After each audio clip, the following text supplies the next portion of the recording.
Okay, so listen, this was the finale. And I have some questions. And one of the main ones is, should we keep doing this?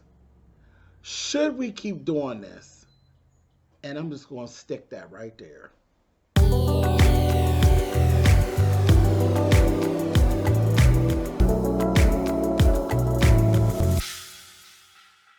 Hey guys, thanks so much for clicking on the video. This is my review for season 13, episode 18, which is the final episode of Real Housewives of Atlanta for season 13. And like I said, I had a couple of questions, and one of the questions, should we keep doing this? What I've actually, what I mean by that is, what I noticed, these girls don't even seem to enjoy themselves anymore. Has the show literally run its course? And I know people on social media where, I spend my time. A lot of people say that. Like, they say that the show's done everything that it can do, that we've literally run the Real Housewives Atlanta gamut. Um, has it? Is that true? Because they truly don't even seem to enjoy each other anymore. They were getting ready for a party, and I just had to like question myself, like, why is it that the girls have to literally? You feel like if it's not in the contract, they wouldn't show up for some of the functions. The show is based on the show model is based on the girls getting together and interacting with each other, but they don't even seem to enjoy interacting with each other. So it's like you go in, you don't even look for fun anymore. You look for where the bullshit's gonna start. Is that where we're at? And should we even keep on doing it? And then I was asking myself, do you even want to keep on watching? Because like, what is this? It's like kind of like watching wrestling.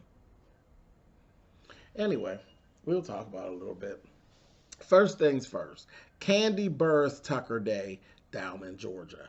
Now that's a big deal. They didn't.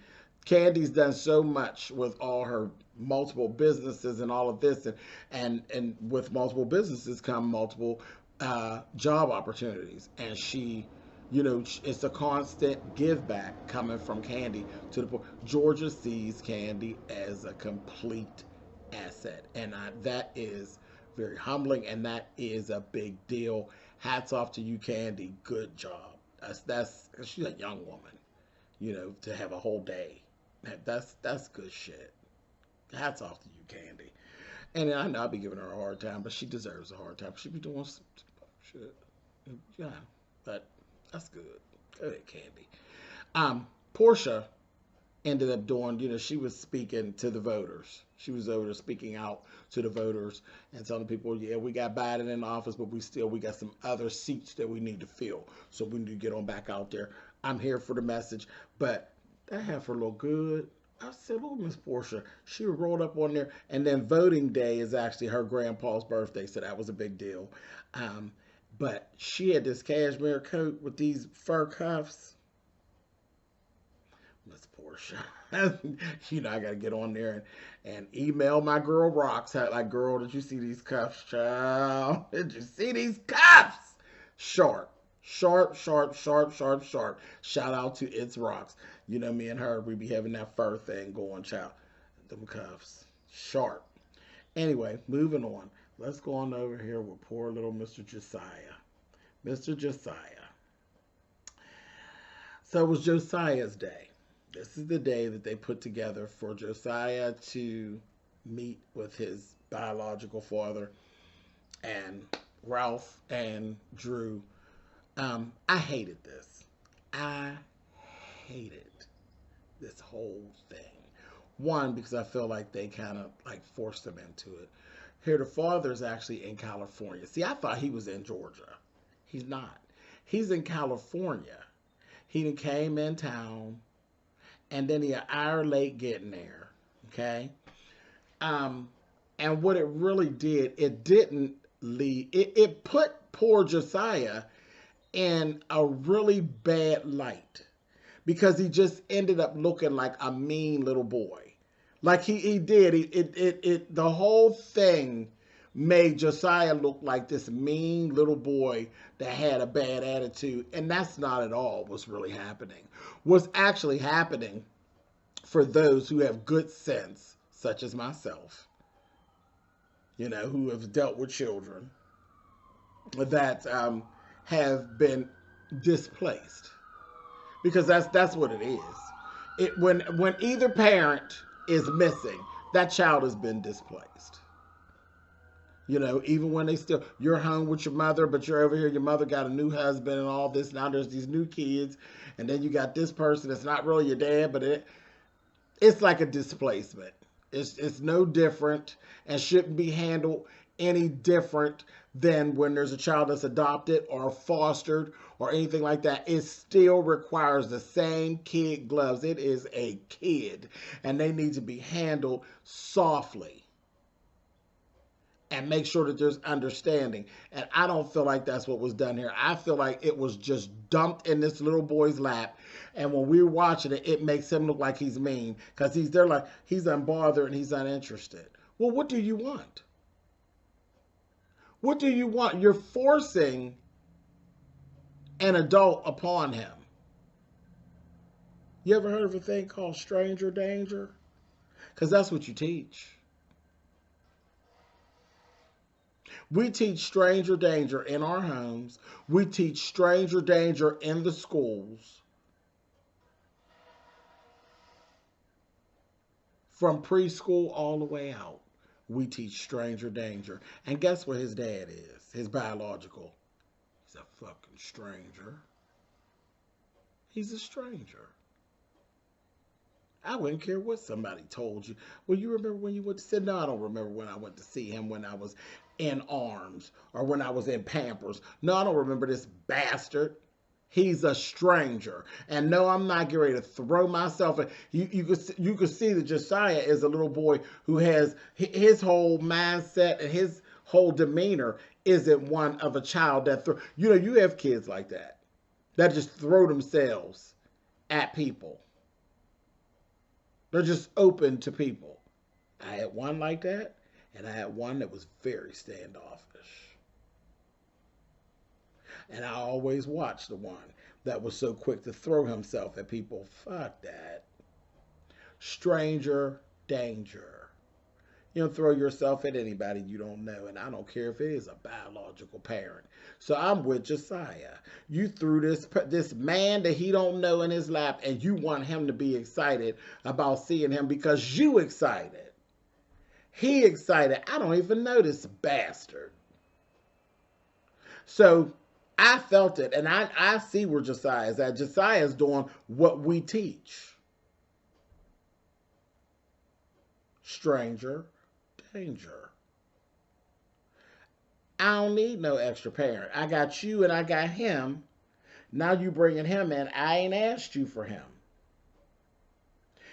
So I didn't feel no kind of way about how Josiah was acting. But it did seem the reception was very cold. And I felt kind of bad for the dad too. I felt bad for him. Because, I mean, listen, can't nobody hurt your feelings like a little person. Because the adults, give a shit what no other adults say. The hell with you. I can cuss you out. But a child, that should be the easiest thing in the world, is to show love to a child. To love a child and to protect a child should be the easiest thing in the world. But when the child is kind of not feeling you and they're giving you, child, go away. I'm sure that hurt his feelings, especially when it's your child.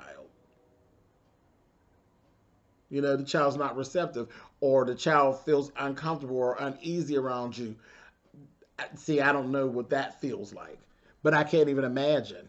I can't imagine what type of trip that would put me on to actually deal with a child that feels uneasy around you or totally uninterested in what you're saying.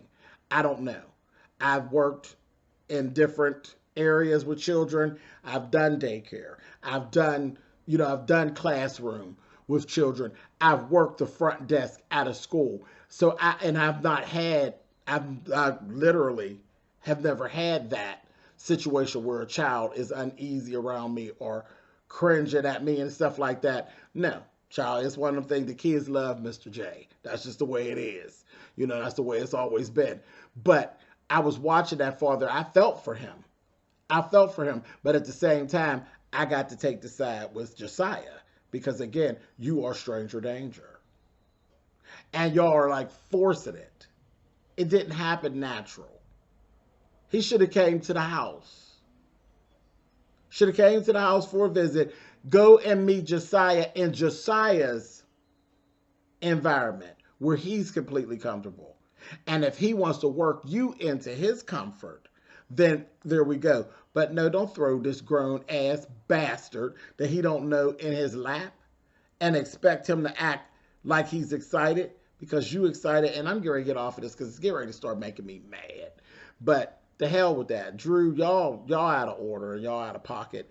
And anybody who actually watched this and started feeling some type of way about the way Josiah was acting, I beg you, watch it again and just think about Josiah and think about the way that you raise your children to handle strangers and watch it again. And then come back and comment again. I'm asking you. Moving on. Okay, Kenya goes and sees her therapist. Okay? Child, Kenya's confused because Mark is now playing nice. We know Mark. Kenya, don't fall for it, honey. We know what it's doing. Mark was playing nice because he wants the court stuff to go away. He wants you to stop fighting him. He wants to continue to run you and make you miserable. He does not like you. He wants you miserable. And she was like, well, he said he'd be willing to talk, maybe, and to try to fix some things. He said that when he was here, that everything was kind of cool, but I don't know if it's cool because he, like, got in the bed, and I wish he would have, like, asked me about getting in the bed and this, that, and the other. Well, girl, he's been dangling you since y'all started. You're not important. You've never been important. And then when Brooklyn was involved, when you had Brooklyn, you became even more unimportant because now it's 2 against 1. You weren't important before. It was just he was important. Now it's he and Brooklyn are important and you're not important. It's 2 against 1. And that's what you're feeling because that's the truth of the matter. Nobody give a shit. But that's that. So she says, she had talked to him and he told her he couldn't really talk to her because he said he was visiting a friend in the hospital in New York. We in the middle of a pandemic. Ain't a goddamn soul visiting nobody in no hospital. You, at the time that this was recorded, you couldn't even go into a hospital to see about your loved ones that they knew were going to perish. People were perishing in droves, and people couldn't even get in to see about their loved ones. So you know good and goddamn well, Mark Daly wasn't in there visiting no friend, seeing about no friend. He's lying, and you knew it. And you knew it. And you still ain't got all that vitriol for him. And what I did notice while you sitting there, why do you keep referring to these girls as bitches and hoes? It's been constant this whole season. Kenya refers to the other castmates as bitches and hoes. A lot of hoes, these lying hoes, these hoes this and these hoes that, like they're all beneath her. You got a lot of vitriol, but you're really not mad at these girls. You're really mad at Mark Daly. Mark Daly has made your life a living hell, Kenya Moore, and you've been taking it out on these girls all season long. You need to knock it off. Mark Daly is your problem. These girls have their issues, yes, it's true, but you have a lot of displaced anger, sis. You're mad at Mark Daly. You're not mad at the cast of Real Housewives of Atlanta. Knock it off. Anyway, and then she goes and she says, well, let's try to call because the therapist told her, I'm getting things from one side. Very one side. I get it from you and not really his side of the story. Oh, well, I'm going to go ahead and call him. He had her black ass blocked. Whose husband blocks him? Blocked. Well, I'm going to call him from Brooklyn's phone. Do Brooklyn even talk? Can she talk? Can she form full sentences? She got a phone. You call and it ain't blocked, but he ain't answered you. Girl, stop these games. Anyway, now she decides she's ready to fight. You should have been ready to fight months ago. Moving on. Enough of that crap. Cynthia throws a party called Cynthia's Friendsmas. And it's like a Christmas party, and then they're having a grab bag, and the grab bag is $1,000. And they had like a little cute little game with the gifts where you pick numbers and you get the gift, and then people can snatch the gift. It was a whole little gift giving game. Cute, cute, cute, cute. A mess. It turned out to be a mess though. And you know, you got to see the nasty attitude of some and the materialism of them. Very materialistic ladies. Very materialistic. People trying to outdo each other, and can't get them buy some earrings, and said they're $5,000 in value, but you didn't pay $5,000 for them. So shut up. A mess. And what is these goddamn llamas? Now, who do you think you are, Cynthia? Michael Jackson, honey? They got these old ugly ass llamas. You know, llamas ain't nothing but short goddamn camels, honey. And they are ugly. And I don't want to see no short ass, sawed off camel at Christmas. Get out of here. Pissing and shit all in the damn drive. Miniature camels the hell on out of here. This is ugly. And they taking pictures. I took my selfie with that ugly ass thing. Get out of here. Probably stinking. Chuck. Cynthia, you simple. Anyway, just ugly. Anyhow, moving on. That was the thing when I was saying about the girls. It's like you gotta threaten them to show up and stuff. Like, why are we even bothering if we got to do all this? Here, Portia and Drew come 3.5 hours late. Cynthia did have food because they'd been hungry all season. Every function they went to, they'd been hungry. They was hungry at the Halloween party. They was hungry when they were in South Carolina. They're hungry as hell. Honey, until Bolo came and brought the meat.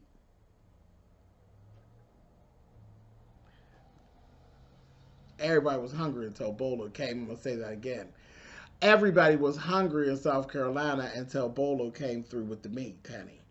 And they've been paying for that ever since. A little hot dog caused a lot of trouble for weeks and weeks and weeks and weeks and weeks, honey. All about a little hot dog. Or maybe a not so small hot dog. But whatever. A mess. But they were over there trying dragging gifts. Tiffany, there was gift from Tiffany's. Cynthia purchased a gift from Tiffany. They was dragging it. Baby, Tiffany's is the shit. But y'all are so materialistic. Dragging it. Dragging the gifts from Tiffany's. Really? Dragging Mal's gift. Portia talking about Mal and took and soaked the labels off of wine from the Bailey wine cellar, honey, and making it be something just rude. And you know, Mal don't really play them kind of games. Mal was quiet from then on. You didn't hear too much more from Mal from there. Giving away $1,000 gift to girls that ain't even her real circle of friends. And y'all saying, just right in front of her face, just saying that shit. LaToya ends up showing up. She wasn't going to show up, but she ends up showing up. And then here it is. Right before she came, Drew was starting back up with this stuff about the damn prophet again and talking mess, all this stuff. She, like, you had this hard on for LaToya, and Candy had got sick of it, literally. And Candy was like telling Drew about her stuff a little bit. But then when LaToya came, Drew and LaToya ended up getting into it. Then Drew did this. Drew, you was just looking real crazy. Real crazy. Like, I think you leaned toward mess to solidify your role in the show. You did fine. You know, between the bad hairdo and the bad clothes and the mess you got going on at home, you didn't even have to do nothing else. But all this stuff with this gift, and it's that old raggedy wig, and Shadi was dragging that wig. This is not even $1,000 wig, bitch. What is this? It was a mess. But anyway, at the end of it all, Drew and LaToya got into it and ended up like tussling a little bit, and they had to break them all up, and there was like broken shit on the floor at Lake Bailey. Like, what kind of... Cynthia was like, child, they can get out of my damn house. And I know that's right, Cynthia, and they would never be invited back again. Broke his shit all over the floor. Grown women, ain't nobody under 35. Broke shit all on the floor. Are you kidding right now? If you don't stop it and get the hell out of my house. This year some carolers come down. I said, girl, first llamas and now some singing fools that came down in the middle of the night. Child, get out of here. It was a mess. That party was terrible. Just terrible. And again, I'm going to ask this on my way out of here because I didn't talk long enough. It got on my nerves. Do we even want to keep doing this? Because what is it really all about? What's it all about, Alfie? Huh? Child, I'll decide if we want to do this another season. Because I can see leaving. Because what's the point? What is the point? But I'll see y'all for the reunion, though.